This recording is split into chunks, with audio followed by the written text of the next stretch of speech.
This is Vikki Barnes-Brown, lecturer and lead practice placement tutor within the Occupational Therapy Programme, School of Health Sciences, and you are listening to the Academy's Developing Practice podcast.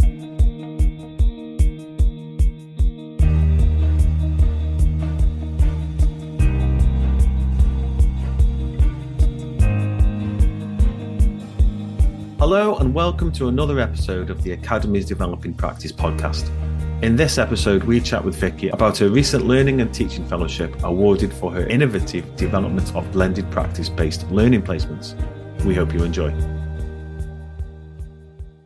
Hi Vikki, we're really pleased to be talking with you today about your recent Learning and Teaching Fellowship awarded for your innovative development of blended practice-based learning placements. But before we get started, and we do this with every guest, Vikki, we'd just like to get to know you a little bit more. So if you can tell us a little bit about your background and how you arrived at the position that you're in today. Yeah, of course. So I'm an occupational therapist by background. I trained at University of Coventry and then entered the NHS and specialising in community paediatrics and then working my way up through the ranks. So as a head occupational therapist and a clinical lead. And then, as I've always been interested in teaching and education, I joined the university as a lecturer about 9 years ago.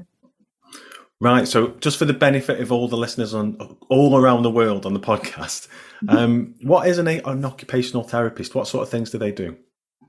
Okay, so occupational therapists can work in really, really diverse settings. So our role is to work with individuals to help them. You know, they may have had a stroke, they may have had an injury, or they may be a child who's maybe struggling to dress themselves. And we work with people to allow them and enable them to do things that are meaningful and purposeful for them. So, you know, helping to restore them to be a bit more independent and getting back to doing the things that they want to do. Right. Okay. So what made you make the switch from adult to children then? Because that was a certain point of your career. You went in a different direction, didn't you? Yeah. So we start off, usually a lot of occupational therapists join rotations. So when I first joined the NHS, I started working with adults, but my passion had always been to work with children. So when my next rotation, and then I specialised in paediatrics and working with children.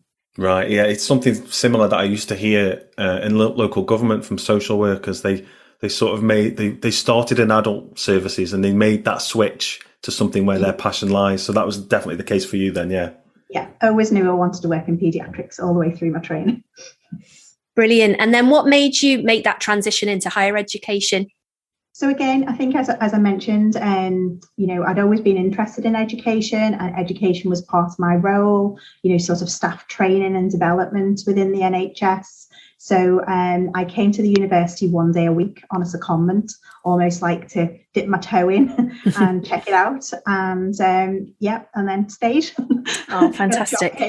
Decided to stay. Brilliant, fab. And you've been working with students ever since. And it sounds like you've been doing some really innovative practice in terms of learning and teaching. You were awarded a Learning and Teaching Fellowship at the university for your development of learning placements for undergraduate occupational therapy and physiotherapy programs within the School of Health Sciences. So can you tell us a little bit about what led to the need for this development? Yeah, so basically it was the pandemic. So COVID-19 arrived and this led to a placement embargo, which it meant that learners were no longer able to go out on practice placement. And then as services started to open back up again in the NHS and social care, there was still restrictions. So we had staff being redeployed, we had social distancing measures, we had lack of staff being able to, students being able to go out into community placements because they couldn't car share with staff. So we needed to, think really, really quickly and come up with an innovative solution that meant that students could still go on placements and progress in their programmes, but it wasn't going to add to the sort of burden and challenge that the NHS and social care staff were already facing. And how did that, from what I'm hearing from other staff, that embargo kind of came in overnight, didn't it? So how did that feel as an academic who really wants their students to succeed and really experience what it's like to be an occupational therapist through those practice placements? How did you feel when you knew you had to do something fundamentally different to support the student experience?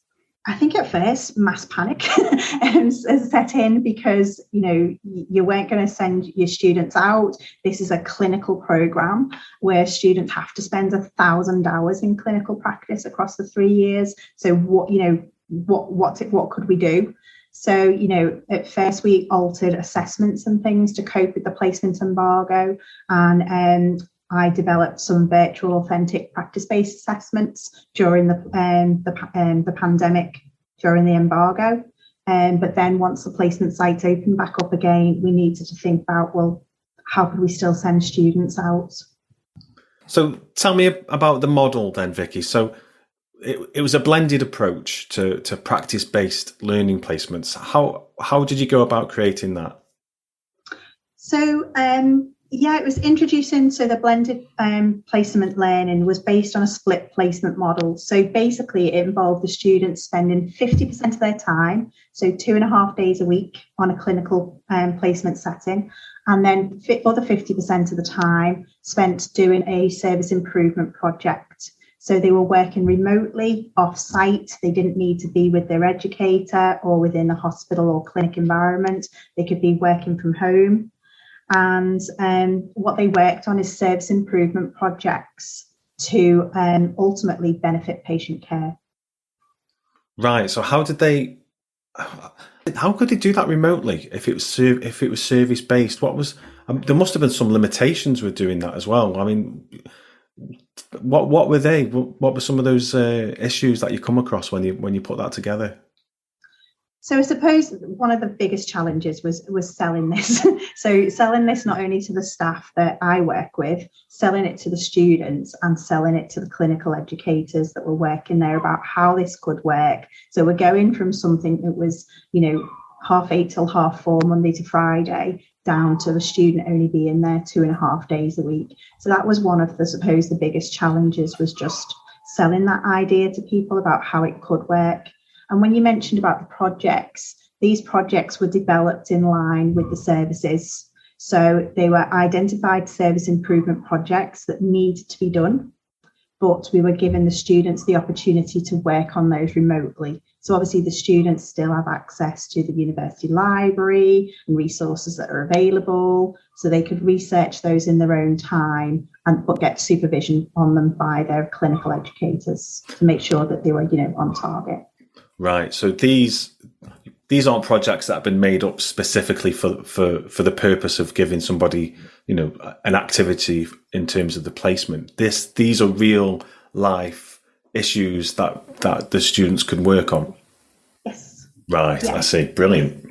Yeah. So, for one particular student, say, for example, they did a hip replacement audit. So they looked at, the length of stay that patients were in hospital if they'd had a hip replacement, what activities, they underwent, and what was the discharge like, and whether there was any complications. So those things sort of get fed back into the either NHS or social care system to help improve patient outcomes.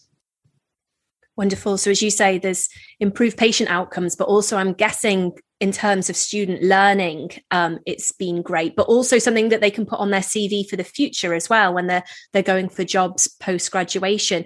So can you tell us about the student experience? Did the students feed back to you on this model?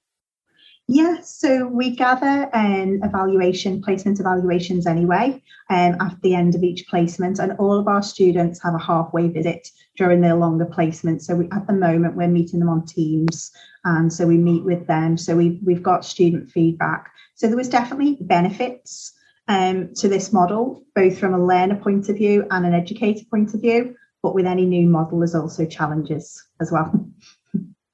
Can you tell us a bit about those challenges?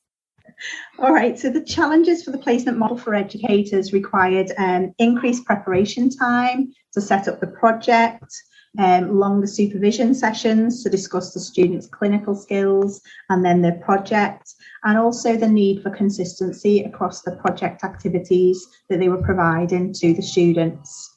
And I think from the learner's point of view, the type and length of the project. So they were comparing against each other and comparing against their peers and feeling that they weren't sort of necessarily comparable. And also there was some concerns about how they'd be assessed on the placement. Because they weren't doing 5 days of clinical skills, they were now doing a project. They were concerned about how they'd be assessed. So what we've sort of done to counteract or counterbalance that is we're developing handbooks for the educators and for the learners, so they've got clear guidance around this going forward. Brilliant. I think I've got a couple of questions around all of that. I think it seems to me that the approach could be easily transferred to other disciplines. And so one of my questions is, do you have any plans to share that practice? And my other question is, did any university who are doing the same courses look at the same or a similar model? And have you been in contact with them? So as far as sharing it, so we presented our initial findings at the university's Learning and Teaching Conference in 2021. And then since that, we communicated with Cheshire and Merseyside allied health professional faculty, and we did a webinar for those this year in April. And then I've presented a poster at the Royal College of Occupational Therapists conference in June this year. Colleagues of mine have presented a verbal presentation at Advanced HE's conference in July. And then we've got another poster that's going in for the NET conference and has been accepted for September 2022. So we've definitely got out there and sort of tried to share as much as possible. And we are in the process of doing a collaborative journal article as well. I think when it comes to other disciplines, I think this model could be used for any programme that has a work-based learning element within it. So again, looking to the future, I'd be more than happy to speak to anybody if they've got challenges with maybe capacity for work-based learning. I'd be happy to discuss how this model's worked for us and how it could be applied in maybe medicine, dentistry, engineering, those types of any program with a work-based learning element. And you also mentioned about other universities, didn't you, and programs. So again, I think within occupational therapy now and within other healthcare programs, so physiotherapy particularly as well, they've all had challenges with placement capacity. So some universities have used leadership placements, some universities have used research placements, and then some have looked similar to blended learning style placements. So at conferences, I've networked with other people who've been doing, alternative placement models. Brilliant. Well, you definitely got the word out there. That's for absolute certain. And so you successfully achieved a University Learning and Teaching Fellowship for 21-22, where you were awarded £1,000 in recognition of some of this work. So can you tell us how you used that fellowship to further develop your learning and teaching practice? Yeah, so as part of the research that we've done, we've used some of the money for some transcription costs, but we're looking to use the rest of the money for publication of the journal article. That's brilliant that you're going to spend the money in that way, using it to really document some of the work that you've been doing to disseminate the impact of this really innovative approach. So can you just summarise for us some of the impact that you're going to evidence through this journal article or through these journal articles? Yeah, of course. So this innovation has led to obviously practice placements continuing to be offered from our practice partners. However, they've been able to offer it in a different way to the more traditional models that we used to use. So over 11,800 clinical hours have been saved by delivering this placement model. So it's meant that learners have been able to continue to progress on their programmes without having any gaps in their studies. So 64 service improvement projects have also been completed with partner organisations to influence patient care and the efficiency of staff working.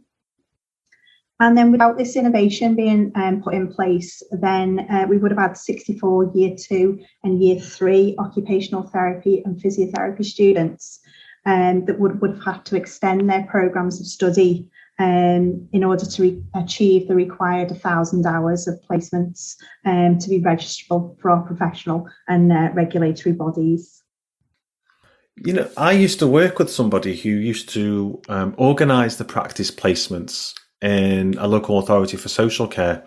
Mm-hmm. So I'm sure they would have been delighted about this, because it would have, not only have you found a way to sort of organise placements through the pandemic, but you've enabled those partner institutions to have, that extra resource in terms of their own, their own projects, their own research into the outcomes for patients.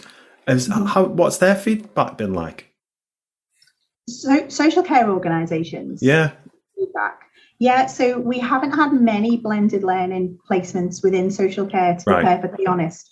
It's been mainly in our major sort of acute hospital trusts, and we've had some in some mental health trusts. But it's certainly a model, because a lot of social care workers now work remotely. And obviously they struggle to accommodate a student if a student doesn't drive. Then it's certainly a model that might be able to be used with them going forward. Yeah, absolutely. Yeah, I can see that benefit, definitely. Before the pandemic, with practice placements, travel was always a big problem. And I remember fighting for budgets to enable people to travel who were not employed by those organisations, because they didn't have any money to make these visits. Yeah. So, Vikki, this podcast is the Developing Practice podcast, and we like to finish each one with 3 or 4 take-home tips that the listeners could reflect on in terms of their own personal practice. So if you do have a few thoughts or tips that people could reflect on, what would they be? I think when this started as an idea that came out of a crisis. And it was a way of managing a situation, but it's now become a sustainable model. So what I'd say to people is, don't be afraid to try out new approaches. So challenge the norm, be creative, and make sure that you share your ideas with others across other disciplines, because there may be something that you think might only work in your discipline, but actually it's quite transferable and could be used and applied in other settings. Brilliant. Thanks for your time today, Vikki. It's been great to chat. Thank you.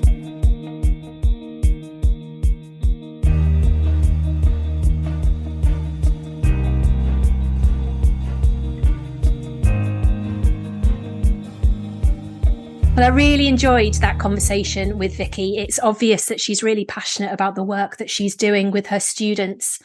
I love the way that the projects were identified service improvement projects, which have been developed with the services themselves as key stakeholders. For me, that meant that the projects were really authentic, and because they were of value to the services, as well as being of benefit to the students and their learning.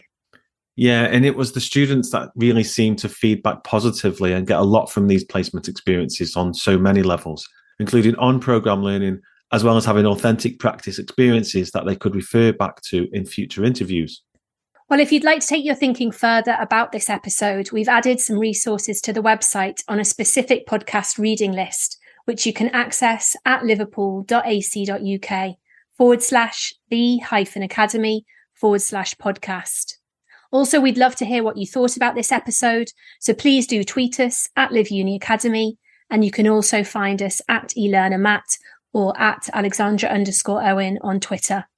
And as usual, we're really grateful for those who have taken the time to either rate or review our show in your podcast provider's app. So if you haven't done so already, please do take the time to review our show, or even better, simply share the episode with friends and colleagues on your social media. Bye for now.